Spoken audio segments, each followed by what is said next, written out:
On this day in history, June 15, 1215, King John of England was forced to sign the Magna Carta by his nobles, limiting his own power. It was the first document in English history that limited the monarch's power, and it certainly would not be the last. John had been trying to raise money for some failed wars in France and had been squeezing his nobles for all that they had.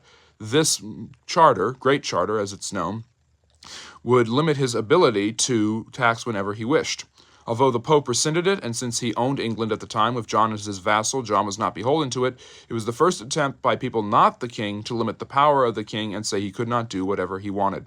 It would later inspire the Declaration of Independence and the U.S. Constitution. Speaking of a Declaration of Independence, on this day in 1775, the Second Continental Congress declared George Washington to be the commander-in-chief of the U.S. forces. Washington was the most experienced officer and was the obvious choice for this, as he was for president of the Constitutional Convention and, of course, eventually the president of the United States.